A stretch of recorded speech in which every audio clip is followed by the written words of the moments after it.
times, and he's overcome Dryby the last 3 sets that they've played together. So I'm expecting something big from Luke here in terms of knowing the matchup and being able to potentially take an upset over one of Europe's best. Now, from what I recall from my limited knowledge, and I heard this a while ago, but I've heard this matchup is actually a little bit rougher on the side for Pikachu, weirdly enough. I've heard that they don't actually like fighting Pichus, but again, I could be very wrong on that. That could be based on old knowledge, but we are going to see. It could be potential lots of nickel and dimes. Again, the disadvantage of both these characters, particularly on the side of Pikachu, is so hard to get, you know, meaningful combos off on this character sometimes because of things like quick attack, because of pancaking and all those bits and pieces. But certainly, if there's one character as one player that's going to know those airtight combos, it is going to be NaetorU on that Pichu. So we are going to see, and already, you know, we're less than a minute in, and it's a very much explosive start. Lots of high stakes at the moment, but it is NaetorU at the moment that has taken a slight deficit here. And first up gone, Luke's looking pretty good here. That was a lovely catch on the jump from ledge there. Luke very much showing that he knows how to edgeguard and just deal with Pichu in the corner. Of course, when you have those options yourself, such as the quick attack and this IB, you know how people edgeguard you, and you can use that knowledge to your benefit and do it to the other player. And of course, I mean, we're seeing Luke almost lap NaetorU in percent here. Maybe he knows this matchup even better than I thought he did. Oh, but a mistake. Yeah, just electing for that forward smash instead. Just get that guaranteed damage, a potential edge guard attempt. But Luke just electing again with that quick attack, just sailing over NaetorU's head as he tries to get that edge guard with the forward smash. And again, the down to back end not quite connecting at this point. And the big notable difference between these two characters in terms of the edge guarding potential is that Pichu does not have that hitbox on the quick attack. So it does mean that you can sort of throw out those hitboxes and intercept a little bit better. But at the moment, Luke looking pretty dominant. You can see that Dryby experience showing in spades at the moment. An entire stock up on NaetorU. Yeah, I mean, I probably should have looked at how much NaetorU's played against Neros, but at the moment, you wouldn't think it. Luke has just been getting these combos on point. I mean, 46% already just from that one string. That's Pichu halfway to death. That's a huge thing as well, right? It's, you know, they are both fairly lightweight characters, but being able to rely on, you know, things like your up throws and your dash attacks, which we typically do see in the nickel and dime matchups from Pikachu, has got that early kill potential. Don't get it twisted, but in the same vein, it does end up being a lot of racking up percent to then get those either the stray hit or the up throw, and being able to do it sort of 20-30% higher than most characters. It does make things a lot easier. NaetorU at the moment just trying to get something started against Luke, and going for that forward smash as well, but the aggressive ledge option from Luke keeps him alive one more time. But it has been the NaetorU show, and a wonderful catch there on the air dodge. NaetorU showing signs of life. That was absolutely brilliant, the weight on the air dodge there, but Pikachu's got so many ways to kill, and you're almost dying to that up air at this point. You've got to be so careful. The forward air will go through the Thunder Jolt, and we'll actually get Luke game 1. Hang on. Could be something big here. Honestly, I mean, again, it's such a niche matchup that to be good at, that it almost feels like NaetorU is going to need that little bit of time to adjust. Again, we are in the land of niche matchups, so as we were mentioning earlier on, you know, both of these players are going to have that level of experience against each other's characters. Particularly, you know, Pichu experience is going to be hard to come by, and Luke having that experience against Dryby is really going to be, you know, proving its value here.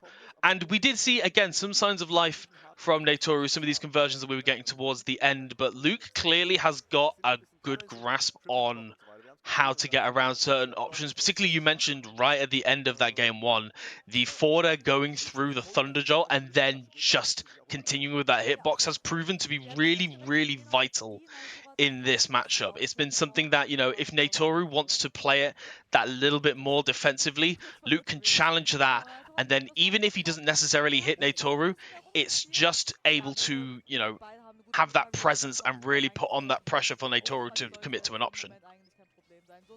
Yeah, absolutely. Oh my god, NaetorU, what a catch with that forward smash. Just forcing Luke into... we'll call it a forced error with the air dodge off stage. And oh my god, wow. I catch immediately back with a thunder. What a catch from both of these players. It's not even been 40 seconds and they've both lost a stock.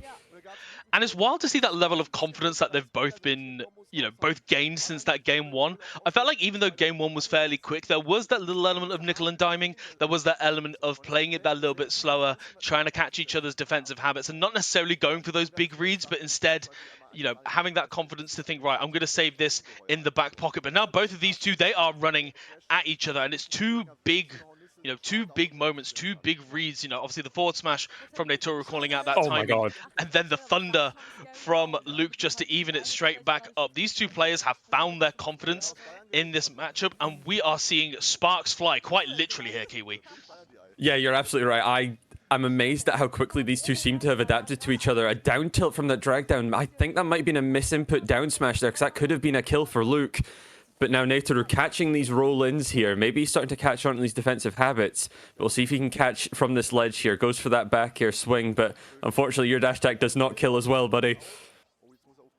Yeah, we can see at this point NaetorU slowing the pace down a little bit at this higher percent, just recognizing these aggressive approaches from Luke, and it has been Luke in disadvantage time and time again. And that forward tilt, again, not a move that you'd see too often from Pichu, is going to be able to secure the stock, but Luke firing right back, and in a much quicker pace. We are on one stock a piece, and once again Luke just really swinging for the fences with these forward airs. At the moment, it is going to be down just these little trades here and there as well. Both of these players getting these two pieces. However, NaetorU bargaining his way into a little bit more at the moment, and it has been the NaetorU show all the way through this. However, Luke looking pretty strong here, Kiwi.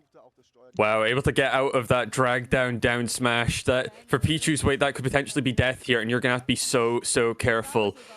Same thing if you're Luke, there could just be one little down tilt conversion. That F smash might last a while, but NaetorU opts to just get up into it anyways. Goes for the down throw. No defensive option given there from Luke. No opportunity just yet. And now they're both just throwing Thunder Jolts, hoping one of these can confirm into a kill for either of them. The Nair will go through, but nothing quite yet. Both just so close. A good air dodge there from Nae. And the downs, tries to go for the down smash after that as well, but just not quite yet. I was going to say, it feels like NaetorU is, panicking a little bit less at the moment. It feels like, oh my goodness, how just dash attack. That's I think that was a controller DQ, because you saw just before, a controller DC, because NaetorU just spun around to the TOs just before that happened, and we might get a replay on that last stock, depending on what the ruling was on his controller not working. Yeah, I mean, that's a really tricky one, right? It did seem a little bit like almost too good to be true, given the way that they were both playing as well. It seemed a little bit too good to be true that NaetorU would almost just let himself get hit by that, and you can see from his reaction as well that, yeah, maybe some issues with the controller. Gonna have to get a TO ruling on that one. I mean, you never, particularly in these situations, you never want to have it come down to that. The pacing of the set, slows down to a crawl, and NaetorU. What I was going to say, ironically enough, was that it feels like NaetorU's mentality has been really rock solid. It felt like Luke, throughout a lot of that, was almost hoping for these panicky options. I think in particular there was I saw Luke charging an F smash whilst NaetorU was at ledge, in almost the hope of that, the neutral get up to go into it. We saw a couple of times that, NaetorU was going for these quite hard reads that, require that level of confidence that you're going to be able to hit those as well. But, with an incident like this, it does then become an issue of, can you maintain that rock solid mentality, particularly when you are potentially now 2-0 down in the set. Yeah, I'm going to be very interested to see what the resolution to this is here, because like you said, that was such a tight game, and for it to just end with a Pichu standing in the middle of the stage and getting dash attacked, it's a shame almost. But like you said, NaetorU, he's been to so many big tournaments and all that such. He should have a mentality that can handle something like this happening, even if it is disgruntling, we'll call it. Yeah, I mean, he doesn't seem like, he's laughing and he's joking in the webcam, still having a look into it, chit-chatting with the commentators as well. So, we are going to, again, trying to remain positive. Again, it is tricky, and you know, when you've been entering so many tournaments, even if you're staring down the barrel of that reverse 3-0, you know, and that mountain that you have to climb to get there, it's you know, he's been around the block so many times that it's not something that is going to be strange to him. He's just going to have to, you know, lock back in and essentially make sure that he's able to do it. But whilst we're doing that, I can sort of have a look at the rest of the bracket. We've had a couple of upsets here. Yes, a rather big one, I'd say. Yeah, I was gonna say we have got Rakio already in the loser side of things, losing to Dodo, the banjo player, which yeah, that's a that's an upset and a half, let me tell you. Yeah, I think I said it before the stream actually turned on, but even Dodo getting seeded this high, I did not realize Dodo had it like that, and I truly did not realize he had it like that to beat Rakior. I mean, Banjo's a wild one as well, because I say it was a Europe character, but it's really a UK character. Like, if you come over here, there are decent banjos everywhere, but across the rest of Europe, it is a fairly niche character, all things considered. So, I mean, Rakior, again, one of those players who, when playing on fire, has the potential to win big events like this. You know, we've seen the kind of results that he can get and the kind of players that he can beat. But again, it's always tricky in that first game of the day, right? Where, you know, if you haven't got too much sleep and you're sitting down and you're against this strange character, and even with a high execution wall that Sora needs in order to sort of fulfill that level of potential that all the mains like to talk about, then, you know, it can be a tricky one. But hey, that's why we got a losers bracket. At the end of the day, you got your excuse and winners, you got nothing in losers. In the meantime, as well, we have got the upset. We've got Kieron over Dryby as well. The Pichu brethren not looking too hot here on day one. I mean, rolling into Snake as well is a pretty rough draw for a Pichu main in match one as well. We saw Dryby electing to go Mr. Game & Watch instead of the tried and true main. Took it to game 5 as well, so clearly had that plan there, but just not quite working to execution so far. Yeah, I did not know Dryby had a Game & Watch like that. No, neither did I. I was going to say, yeah, I think we're getting to that point now where, like, a lot of the sort of, like, high to mid-tier heroes are beginning to pick up those matchups where they think, you know, they've given it a try, they've put their faith in the character, but I think at that point when you're, like, one of the best Pichus in the world and you've decided this matchup is just not worth, like, grinding out, it can be so much easier to go for those, you know, quote-unquote easier top tiers that can able to just push you through a matchup and then, you know, relying on the main for everything else. We've been seeing it with a lot of different sort of lower tiered characters, but yeah, we can see at the moment everything else going pretty much as planned. We have got Tarek and Puria, we've got Krepsale and Ambil scheduled for stream. We've got Siski still remaining in the winner side of things. Raflo and Entei as well, Big Boss and Tapsy. So, you know, so far everything going fairly smoothly for the majority of players. Couple of upsets here and there, but hey, it's Smash Ultimate. We've commentated enough of these to know that this is just, you know, the small ripples are going to be the tidal waves. Let me tell you. Yeah, I mean, looking down at the losers, a match that just caught my eye is it's going to be Dryby Hope in losers round 2, which that's a brutal draw for the pair of them. Yeah, I was going to say that for what is that, like 49th? 33rd? That's 33rd. That's nutty. Yeah.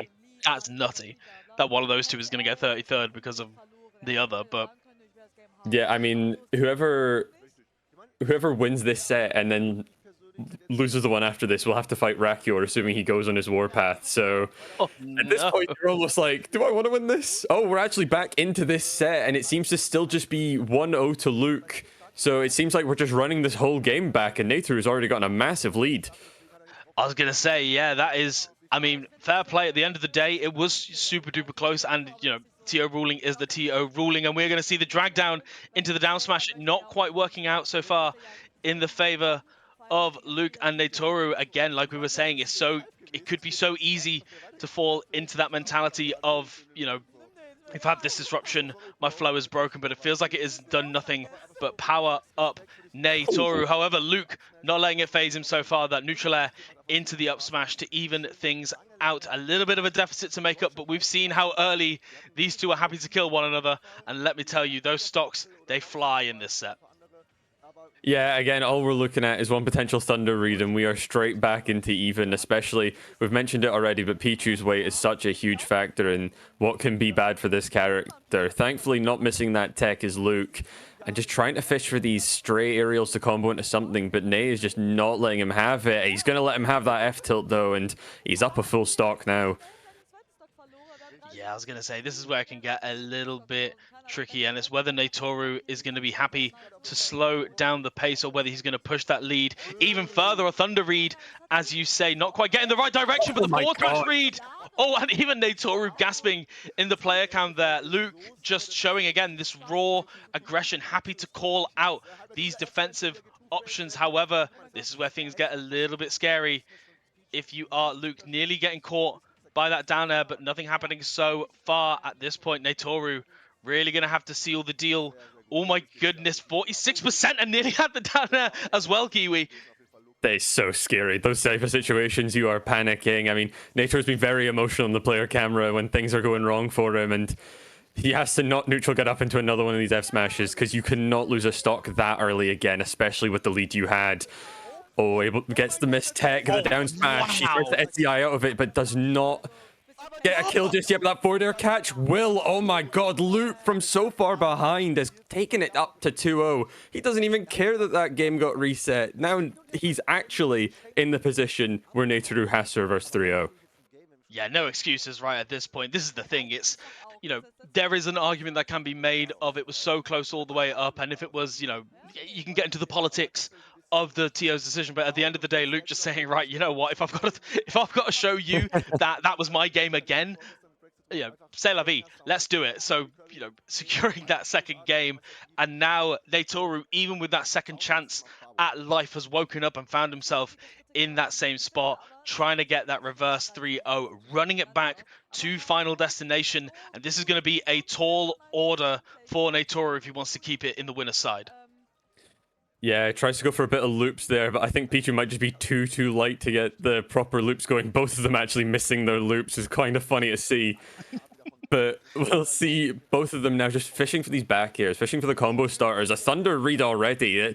That was just a statement. You didn't get too much off of it, but now we'll see if NaetorU can get something at this ledge, knowing to dash back properly, but Luke just keeps on throwing out the options after the dash back's already been done and catching Nae anyways.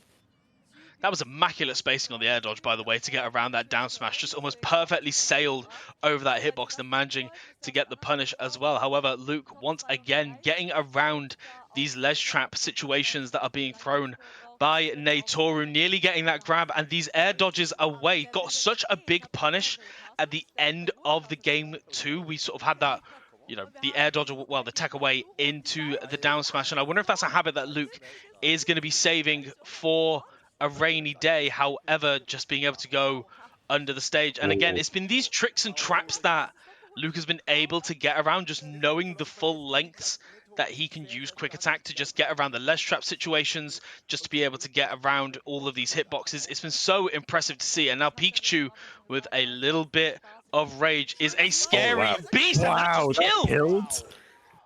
That's insanity. Is insane. I cannot believe that down air killed already. Obviously, NaetorU able to swing an up smash to get that stock back. But my god, he must have died at, what, like 60% after the hit? That's so early. And now Luke just trying to keep more and more going. NaetorU, you're going to have to dig deep to make sure you don't end up in that loser's bracket. And now more and more hits are going Luke's way. It's starting to be scary for you. Yeah, I was going to say, it does feel like NaetorU has not necessarily given up the ghost a little bit, but a lot more of these easier hits are connecting, and we can see again just the quick attack on stage. However, Luke relying on that a little bit too much, eating a forward smash for his troubles. 75% after the hit, that stock is gone, and we have seen what Pichu is able to do with a tech and a dream. However, once again, Luke just not stopping with this aggression and managing to close out the 3-0 in Luke's favor, just holding on to that aggression. Some could argue, hey, it was a 4-0, but Luke just, powering through, showing that he has got that proficiency in the matchup and is going to take that upset over NaetorU. That is an early loss for one of our higher seeds there. Yeah, I mean, him having the knowledge to swing the up smash after that option, because they pretty much were taking, I don't want to say like RPG turns, but like it was, you do a move on my shield, I'll do a move on your shield, and Luke just looking at them and going, hey, I know this is coming, swinging the up smash, just getting the kill, finishing it off. Excuse me, that is brilliant. Keeping that in the back pocket as well, right? It's that, that moment of, recognizing it, but not going for, like, say, just like an up air read to get a little bit of a combo. It's one of those that you really do keep in the back pocket until moments like that where you can secure that kill, and it is in a big moment. So, honestly, huge kudos to Luke, who is going to got a pretty tall order that is in Siski to continue his way into the winner's side. But hey, I mean, at the end of the day, if you're making upsets like that already, then hey, why stop here? You know what I mean?